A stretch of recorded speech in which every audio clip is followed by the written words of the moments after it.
Welcome to the Retail Pilot Tech Talk. I'm your host, Ken Pilot, former CEO and current brand advisor, retail tech investor, and board member. This program will cover the tech opportunities that are making a difference in retail today. We will combine tech platforms along with retail experts to share problems being solved and the business changes required. This podcast is sponsored by the following. Bluecore's software solution turns anonymous online shoppers into known customers and repeat customers. Bluecore enables retailers to personalize and optimize their email, SMS, and site marketing campaigns by delivering targeted and relevant messages based on where every customer is in their journey. Bluecore replaces annoying high-volume messaging with high-value messaging. Customers include Alo Yoga, Neiman Marcus, and Gap. Our first episode of Tech Talk focuses on solving the store staffing challenge. For store management, the number one responsibility is driving sales, followed closely by managing the number one controllable expense, payroll. With retailers exceedingly cautious on forecasting gains, they are taking every possible step to curtail unnecessary hours, running as lean as possible. That puts a great deal of pressure on the store organization to hire the best possible people and assign hours at the most appropriate times. This challenge is nothing new to the teams in the field and continues to be a top priority today. I am fortunate to have three guests who have made the above in one way, shape, or form a career focus. First, Sharonda Weatherspoon is the SVP, Head of Retail Transformation, Client Development, and Operations, as well as the co-chair of North America's Diversity and Inclusion ERG. She has spent over 24 years at Ralph Lauren, surviving my tenure and moving up through the ranks, starting as a general manager and in her most recent role as SVP of Retail Stores from North America. Sharonda has always worked directly with the stores and fully understands the frontline experience, where her focus has been to create the best customer experience and the appropriate staff to support it. Next, Ron Thurston joins us today as the founder of Aussie, a platform that aggregates store employee talent from sales associate to leadership roles, enabling retailers and brands to easily access Aussie's labor pool. Ron is also the author of the Amazon bestseller Retail Pride, championing joy and success in the service industry. Ron's book draws on his experience and store leadership roles with Intermix, Saint Laurent, Tory Burch, Apple, West Elm, and Gap. Yes, we overlap. And wait, there's more. Ron also hosts a podcast, Retail in America. Finally, Mike Meyers is the co-founder and CEO of Reflex and has spent the last decade building early-stage companies as both a founder and an early-stage venture. Reflex works with some of the top brands in retail today and helps brands leverage a flexible labor model to drive store performance. Retailers use Reflex to connect with experienced, on-demand retail store associates and to flex their labor models to support the real-time needs of the business. Today, we will discuss how tech is making store staffing more readily available to retailers and brands and improving the staffing process for both associates and retailers. Sharonda, you've been at this for a while, probably, I'm guessing, post-COVID. Retail staffing has been a major challenge. Staffing in general has been a major challenge, but finding hourly employees in stores up through the ranks of store managers, not something easy to do. How have you seen the environment change over the past 3-4 years? Yeah, I think that there's a lot to unravel here because, when you think about the post-COVID environment, there's just been so much that have really changed. Retailers have really done a tremendous job with really evolving their business models. And as a result, finding great talent almost has to evolve even faster. So retailers are really facing a lot of challenges. I mean, the first is competing for the same talent and the same local talent, competing against the gig economy. Like no one would have thought that a few years ago, but that is a thing now. The fact that we also have to focus on upskilling talent fast enough to really be able to handle the variety of roles that really do take place in a retail store. Not to mention the fact that we're also always in this place of identifying the right candidate profile, because you have to be able to handle so many roles within a retail environment, so when we think about some of these things, you're also talking about reducing turnover, building a stable employee base, really trying to focus on making sure that your talent has the right communication and social skills, that they understand the art of selling and really making customers, feel like they're at home.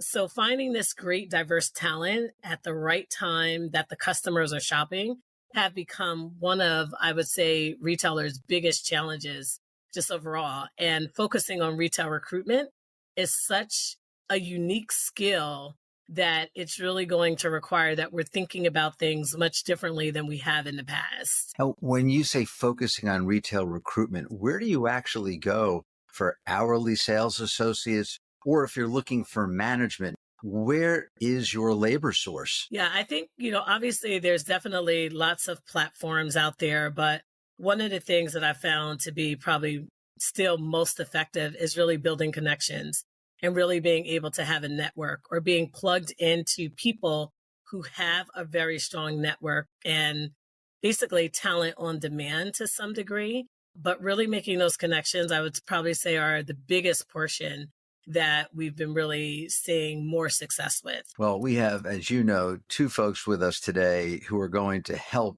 stores with not only sales associates, but general management roles as well. Mike Meyers, why don't you take it away and share with us what's happening at Reflex today? You've been at this since 2021. We're fortunate to have you on this show today. I know you're extremely busy.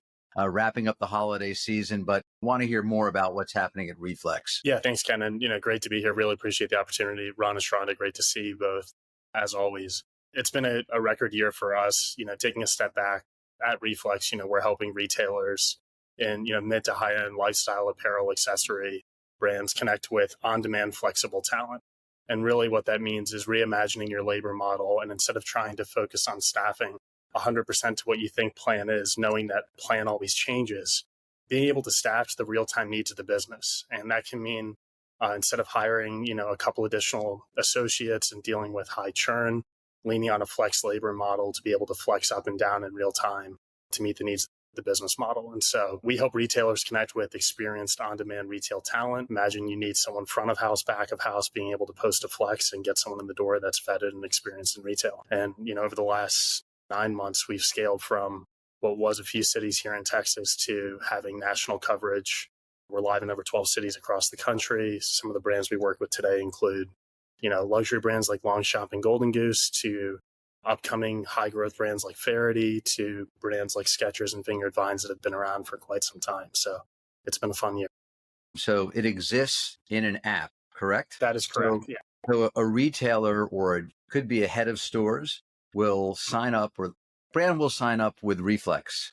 They will have access to your on-demand labor pool, and on an as-needed basis can access the Reflex app and bring on an employee to fill a role, as you mentioned, from back of house to front of house. Is that correct? That is correct. So there's no human interaction required. It's a transaction. To some extent, there's human interactions that our team will help facilitate, like vetting and onboarding workers. We're screening every worker before they get access to the platform. But once a worker is vetted, screened, background checked, and onboarded, they then, through the app, can get notified of available flexes or shifts and pick them up on their own time, get paid through our platform, and, use the review process to also share their feedback about retailers. And in turn, store managers can share their reviews on workers. And if I'm on your platform as an associate looking for the gig economy work, and I see an opportunity at Faraday for a 5-hour shift on a Saturday afternoon, what information do I glean from your platform to show up in the best way possible and meet the needs of Faraday? Yeah, so once you accept a shift, or what we call a flex on Reflex as a reflexer, that's what we call our workers, you unlock the training that you need to know for that brand.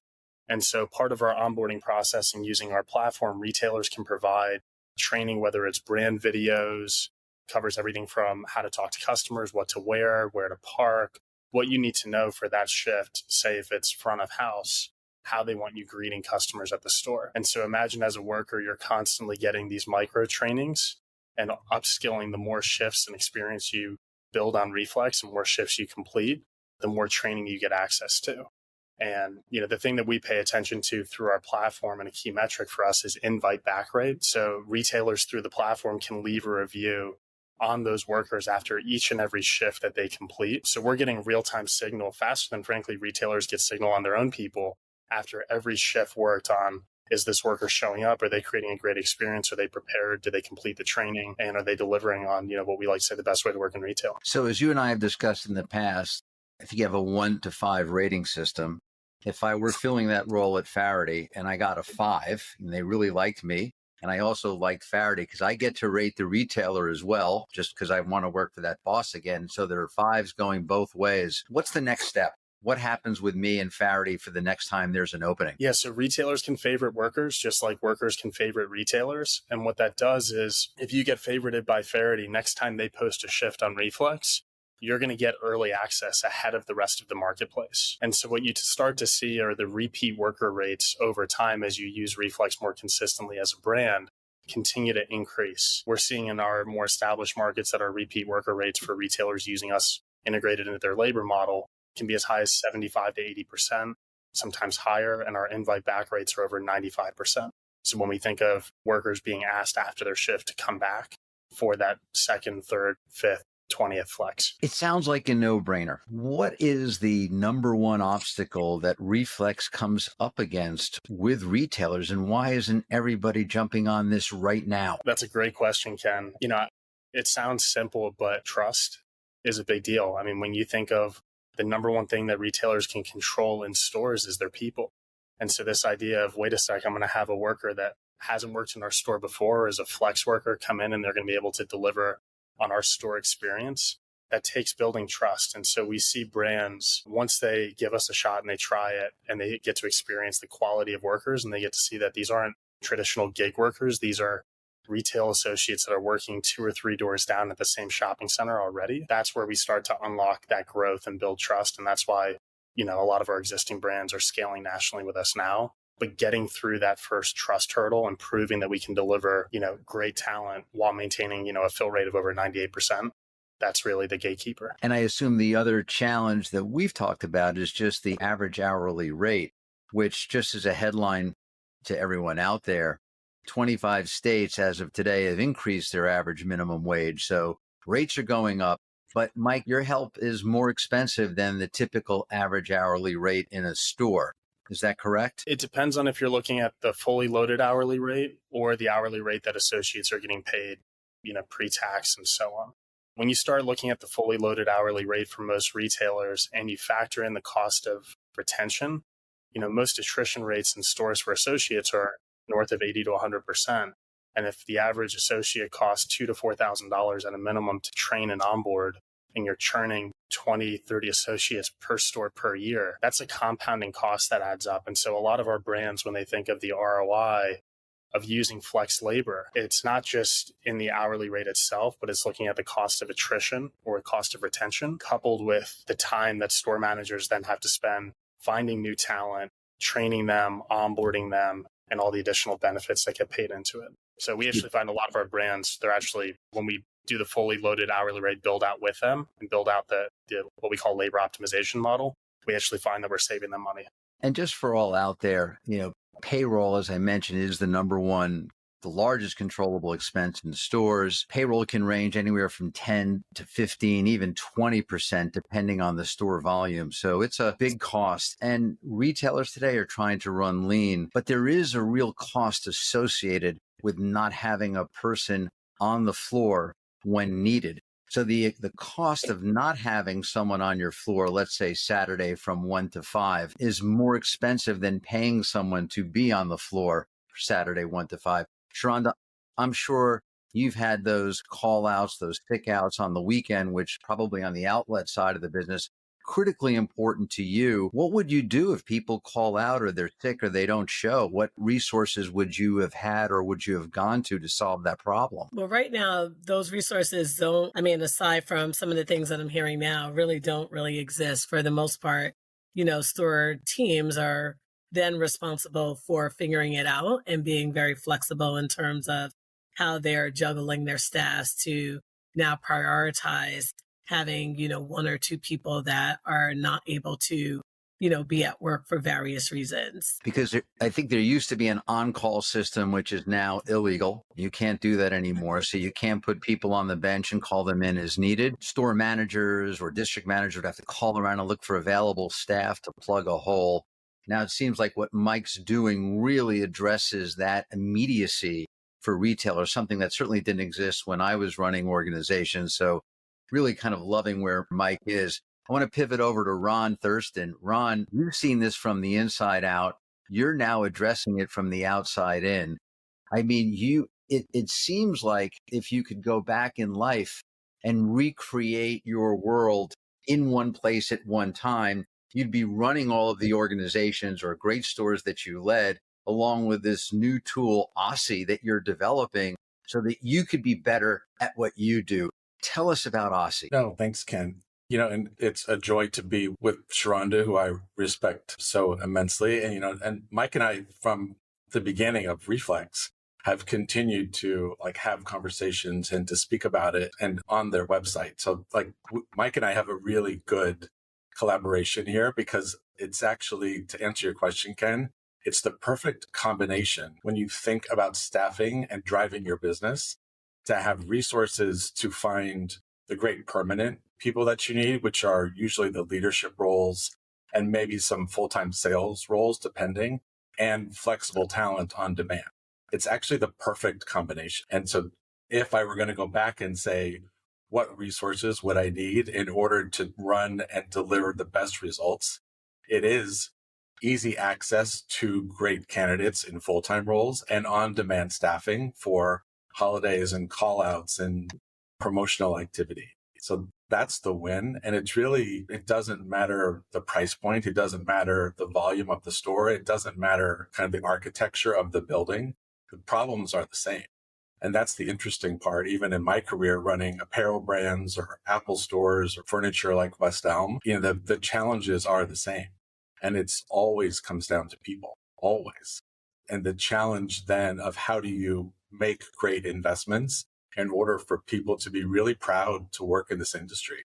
That's the biggest part of my mission today is change the way people think about working in retail, because it is still this, kind of idea of, oh, it's a backup career, or I didn't really plan to do this, or my friends and family is certainly coming after the holidays, think I should do something else. Even though I really love it, no one around me celebrates my career. And part of that is also the way people find jobs. And often they don't have access to what it means to have an experience with a recruiter. And recruiters, even as the term, everyone has this often reaction to the word. They've not always had great experiences with people who identify as recruiters on the brand side or on the candidate side. And so you would say, if I'm a store manager of an average volume store and any store in this country, and there are tens of thousands of them, where do I go to find that career? I can be really well networked, like Sharonda said, or I can find a resource like what I'm building in order to create this community and this idea of resources and tools to be better at what I do and all the best jobs in the industry that will be available for them to see. So there's this missing space of great candidate experiences that drive pride and retailers that actually don't know where to find these people. There's this whole gray space that's wide open in our industry that no one's really addressed. And Ron, just to be clear, this is actually launching this month, January, and will be available to the general public, which means really on the work/associate side, they could sign on to the platform. And then from a retailer side, I can use your platform to fill jobs. That's correct. Yeah, we're launching at NRF this year. I would say it is delayed. If you're going to talk about tech, all of the delays have been about tech. And probably the only job I've not hired for in my 30 plus year career was developers. And so I didn't actually know how to hire them and have learned a lot about that. But the tech side of it, which I think is the most interesting part, is really on the candidate side. So the candidate will log in and say, I'm going to create a digital profile. And so some of the things that are really broken about the job search are things like resumes. We've all had resumes. We all have a resume. But the resume from a hiring perspective is incredibly difficult for hiring managers to navigate. People show up with a really poorly written resume that may not represent who they are or their skills. And so therefore, they don't even get access to the jobs because their resume blocks the opportunity, because so much today is done through keyword searches or the brands you've worked for or just certain words that you use. Like Indeed does that. And then either you move forward or you don't based on the words of your resume. And are you coaching, helping, or how does one improve their resume, their presence on paper, if you will, so that they look as good as they possibly can for a potential employer? Yeah, so that's the best part about this. So for us, the tech build is the digital profile. So you will throw your resume away and you're going to go in and you're going to say, I'm in sales, I'm in leadership role, I'm in a multi-leadership role. And it will from there take you to about 50 different questions that will navigate through part of retail pride, empathy and curiosity and focus. And then AI takes it from there and builds you a digital profile. And it's going to create this content and this idea of representing who you are based on questions, based on work history, based on things that you tell it.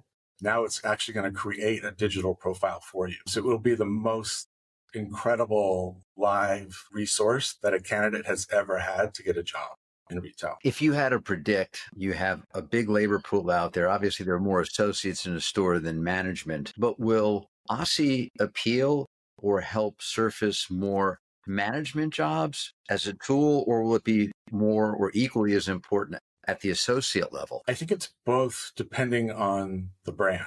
So if you think about the full-time roles in low and medium volume stores, they're leadership roles. It isn't really until you pivot to like 5 million plus or luxury where, a full-time sales role, certainly in my role and Sharonda's role leading luxury brands, I had multiple $1 million sellers that are 6-figure jobs. And so those people actually do need access to something like this because I'm incredibly valuable as a full-time $1 million seller. And so they are very much part of Aussie, as are every leadership role within retail. Let's take a quick break with a word from our sponsors.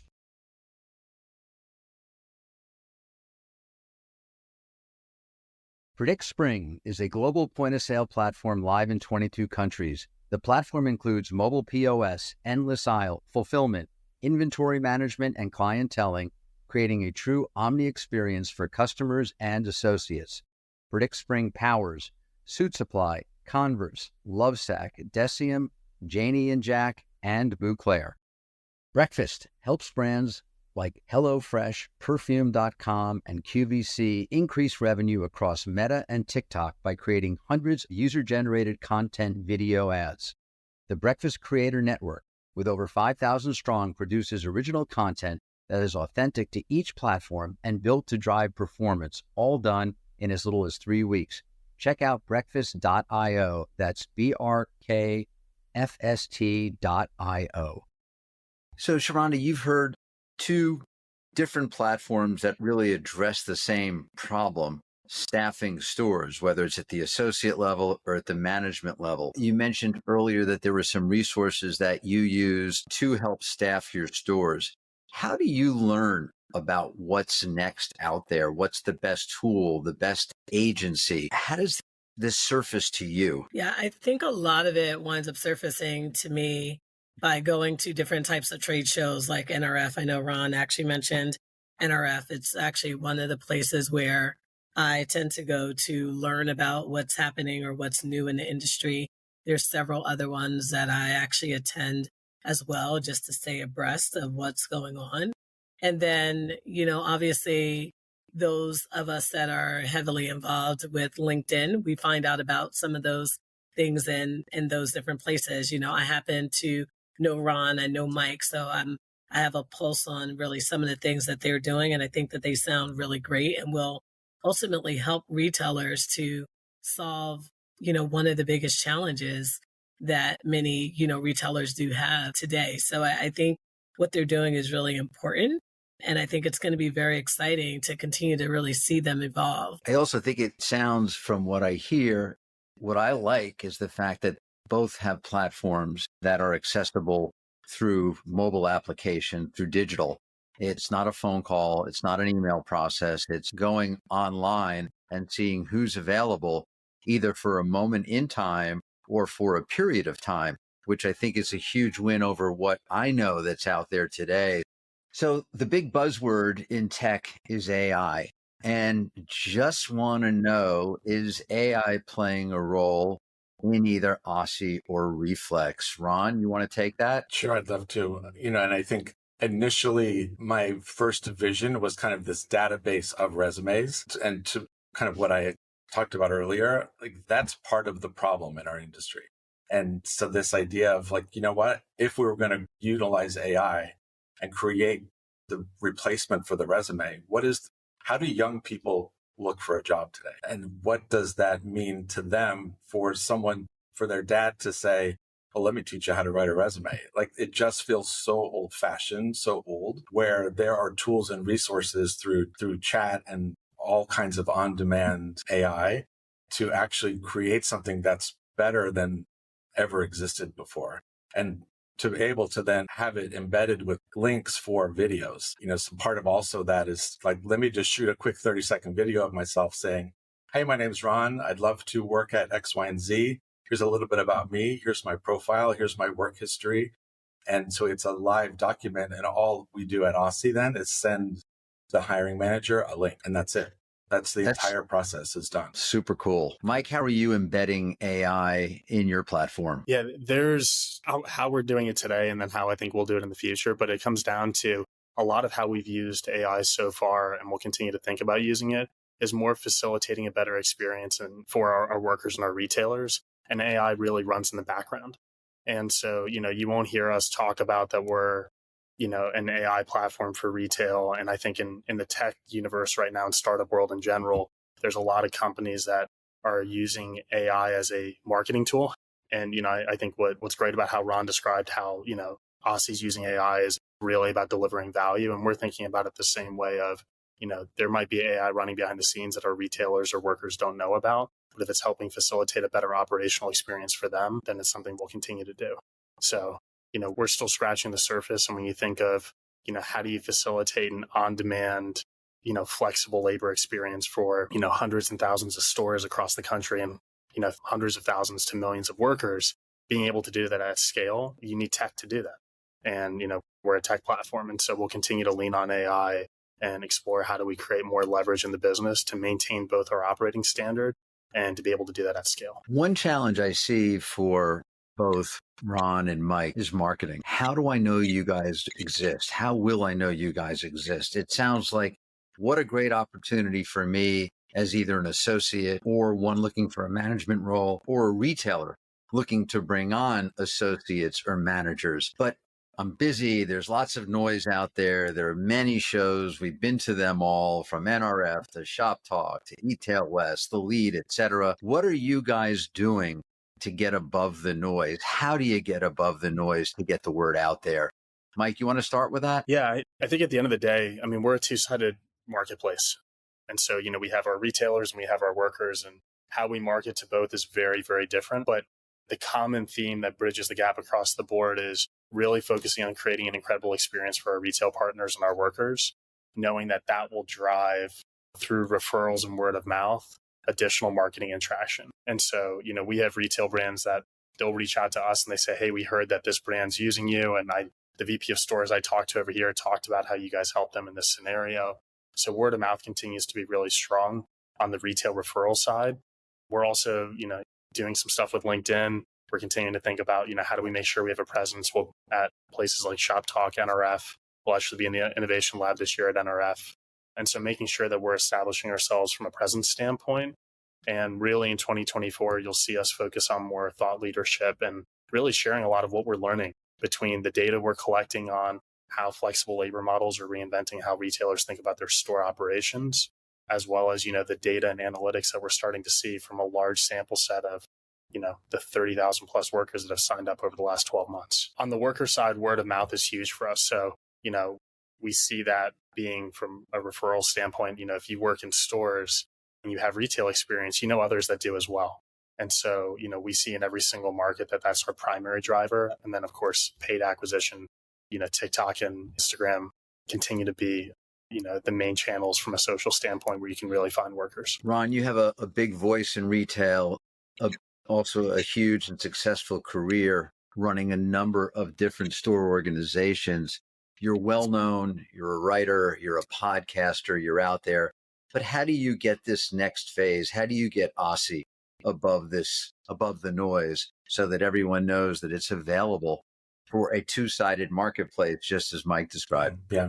Thanks for that introduction, Ken. I appreciate that. Yes, that's exactly what it is marketing to both. So, from my own voice and network, I have the retailer connection. And so those people are formerly my peers, the friends, I am lucky enough to be able to speak on stage at NRF and do some of this work that connects with the retailers. I think the opportunity for Aussie and very similar to Mike early on was who are the people that will create these digital profiles.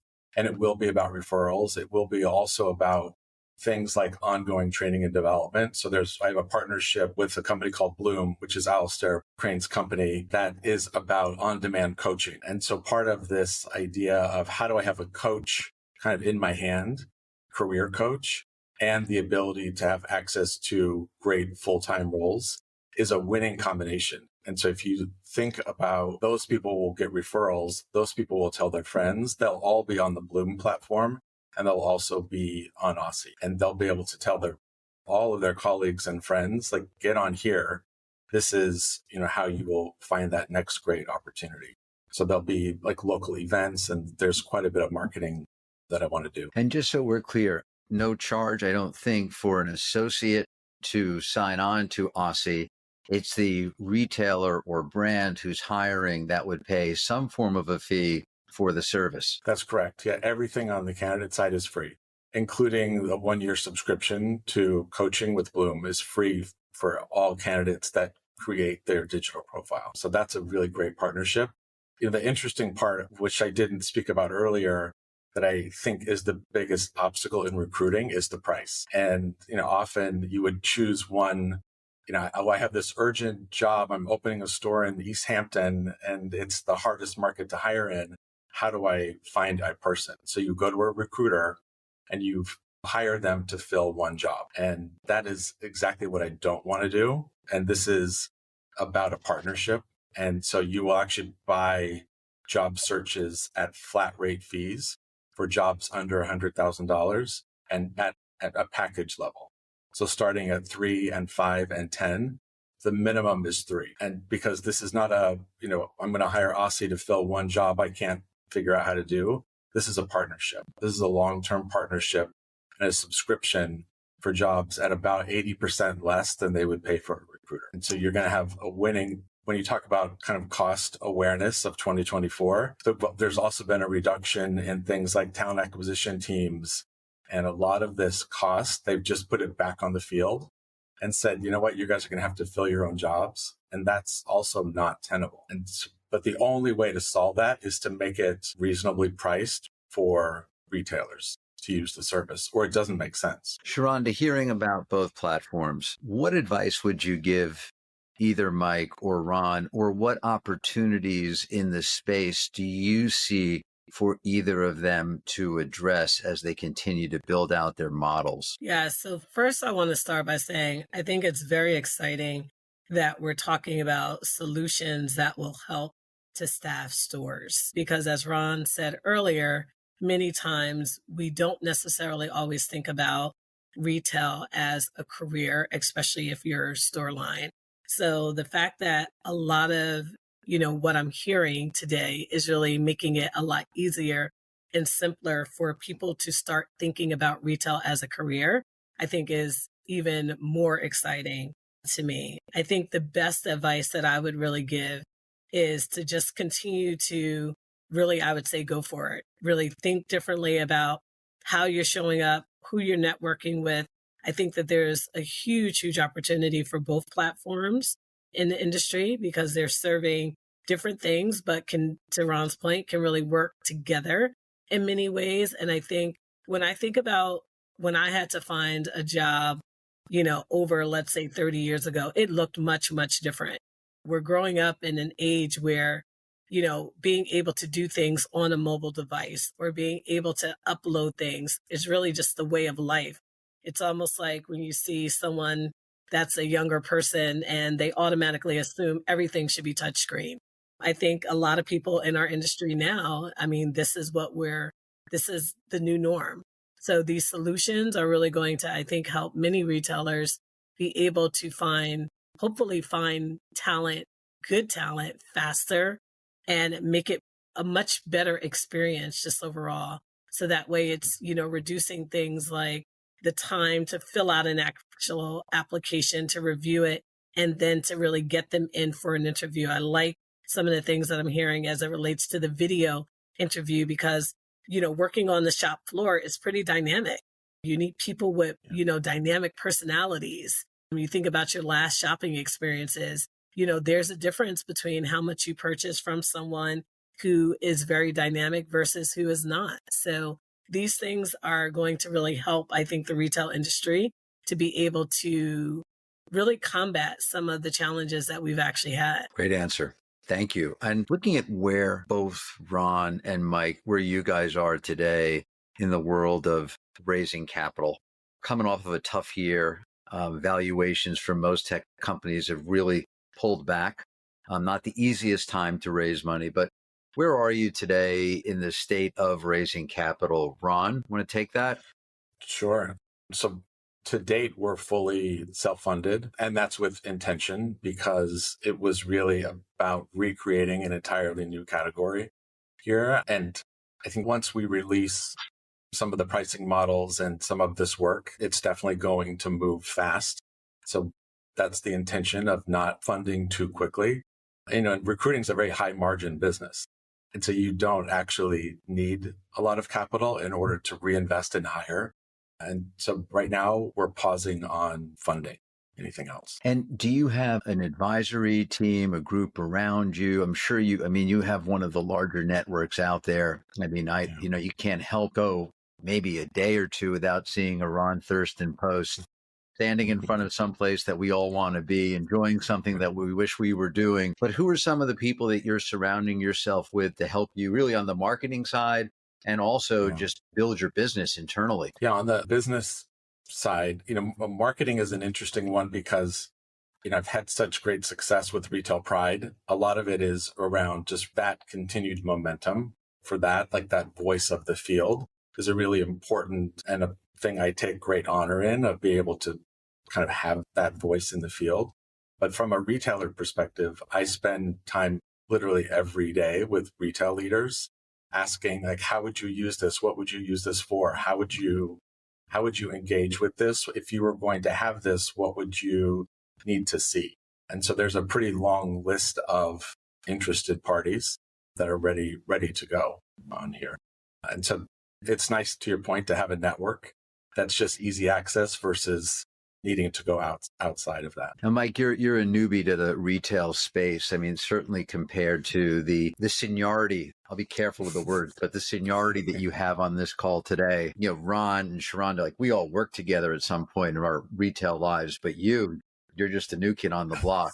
Tell us a little bit about your capital raise journey and some of the people that you're surrounding yourself with to really help scale Reflex. Yeah, thanks, Ken. And look, as you were asking Ron that question, I was sitting here and thinking to myself too, it's super humbling for me to be able to even be on the call with the three of you, given the track record, the reputation, the experience you all have. And I think at the end of the day, in startup land, there's a lot of talk about capital raises, but what's more valuable is who you're surrounding yourself with, because all money's green, but your support system, your advisors, and the industry experts you surround yourself with, that's far more valuable than capital itself. And so we wouldn't be where we are today if we didn't have, advisors and industry experts around us, including the three of you that have helped in one way or another, giving advice and direction at some point along the way. So one, thank you. I just want to make sure that's very clear how grateful we are to be working with you all.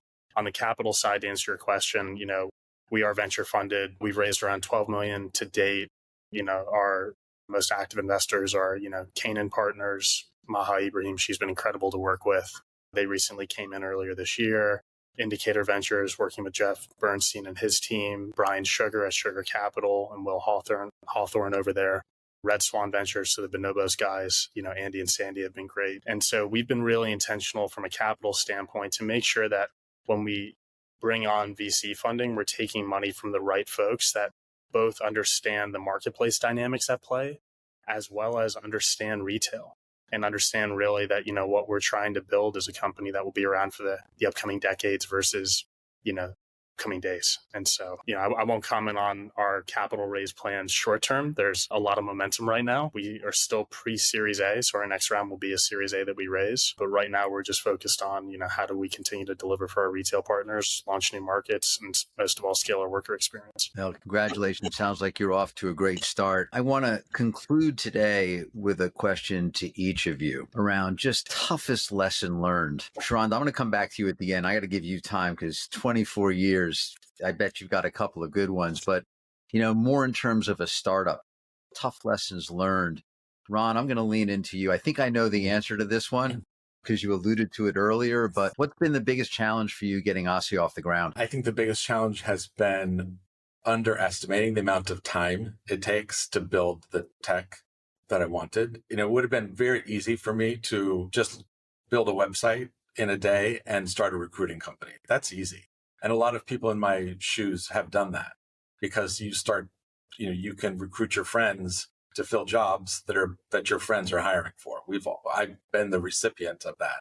And so that's easy. What I wanted to do was completely turn the entire industry upside down. And it took slightly longer, but it's, at the end of the day, it's less than a year.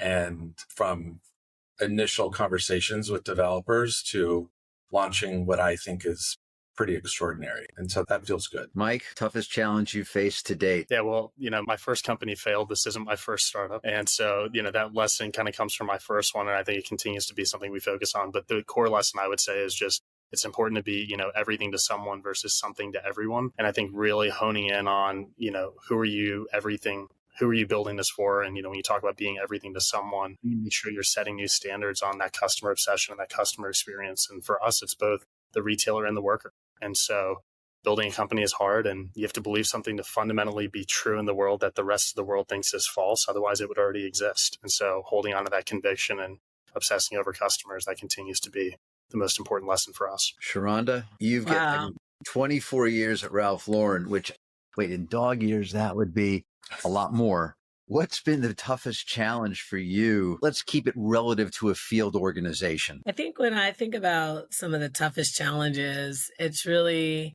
been around making fast decisions around talent and really not going with your gut to make sure that you have the right people in the right place at the right time, because team dynamic is important, and creating great teams really helps everyone to be successful.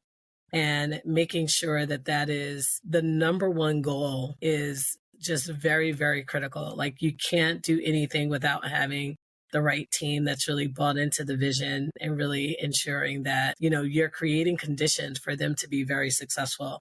And when those things exist, it's nirvana. And when they don't exist, it's probably just the opposite. So really making sure that, if you're going to do anything in the right way, it has to be focusing on the right type of talent at every single level, because every single person really matters and creates the dynamic in the culture. Well, it certainly sounds like that between Reflex and Aussie and those two tech platforms alone and their ability to address just what you said, the right talent for the right time in the right roles, that now exists.